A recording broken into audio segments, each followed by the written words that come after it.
This is a weird painting. I don't have to explain why it's strange. You know, it is an 18th century painting that now sits in Scotland's Scone Palace. But unlike other portraits of the time, it portrays a person of African descent. Now you might say, there are people of color in some paintings, I'm sure I've seen those. You're right about that, but there's still something different about this one.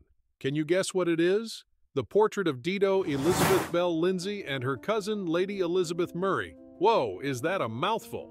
Anyway, this long-named painting is an exception in 18th century Western art. It's already in rarefied air for portraying a mixed-race individual.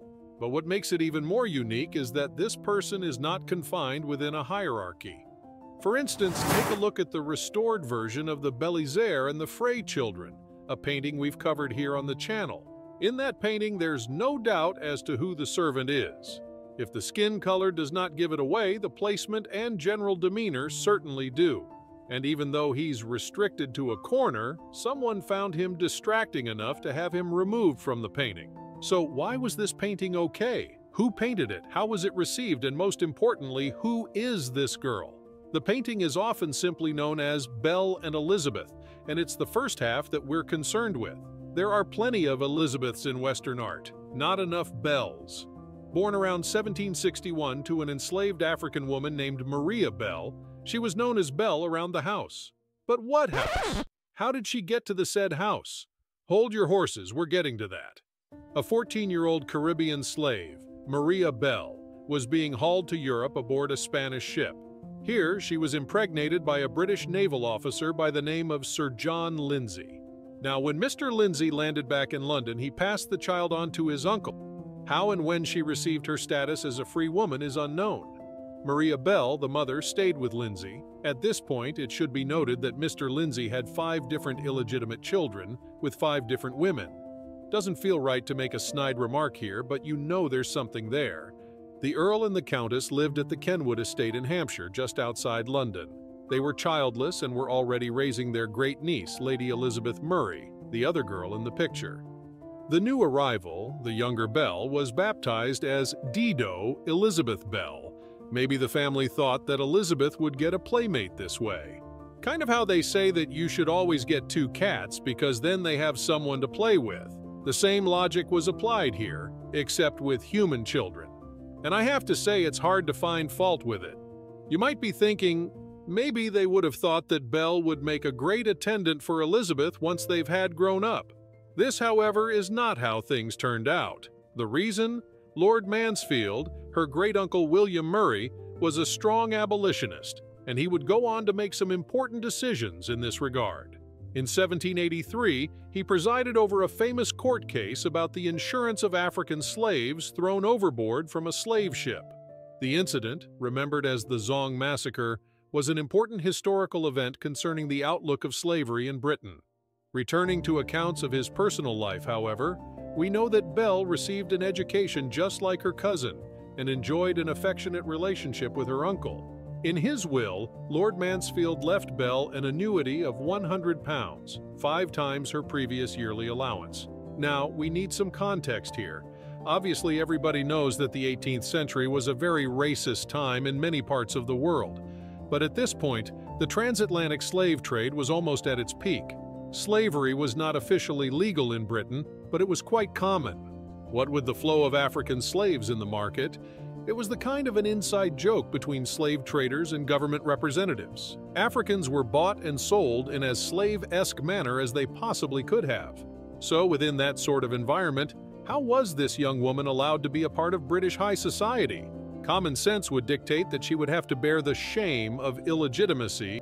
Even with the backing of a powerful family, it would have been impossible to work past people's long-standing prejudices. This is why Dido Elizabeth Belle Lindsay is so interesting to historians. We don't know everything about her life, but the mere fact that someone of African descent lived a fairly decent life in London is astonishing. And the reason this particular painting is so revered is because it shows her on equal footing with a Caucasian girl. However, there is an important point to note here. Even though it is not as visibly obvious or apparent, art critics have noted that they are not on equal footing. While Belle is not relegated to the clear-cut role of a servant, there is a clear hesitation to place both girls on the same plane. Some claim that people at the time might have been fooled into thinking that it was a portrait of a girl and her servant, but others don't share that view. After all, they say that the composition, especially with Elizabeth's hand extended out to lead our eyes to Belle, seems like a very conscious choice. The confusion can be best understood by looking through the painting's different titles throughout history. 3 years after the death of Lord Mansfield in 1793, the painting was taken off the walls of Kenwood House and branded as Lady Elizabeth and Mrs. de Vigny in the inventory. Who was this Mrs. de Vigny, you ask? It was the married name for Dido Belle. She got married to John d'Avenay, a Frenchman and former servant, in 1793. To mention her by her married name seems rather normal for the era. But we move a century ahead and we see a, let's just say, interesting description. Portrait of Lady Finch Hatton, Elizabeth's married name, seated in the garden with an open book and an attendant. Now, people who adhere to the master-servant proposition claim that Dido Belle is painted with Orientalist ideals.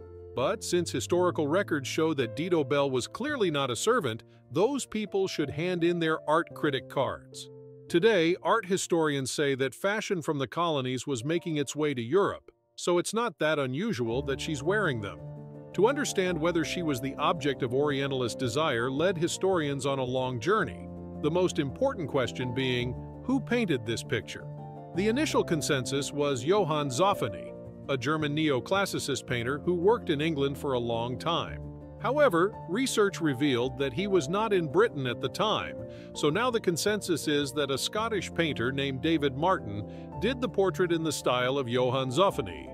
As for Dido Belle, she had 3 children with her husband and received a generous inheritance, making her a quite wealthy mixed-race person in a fairly racist society, a historical paradox if ever there was one.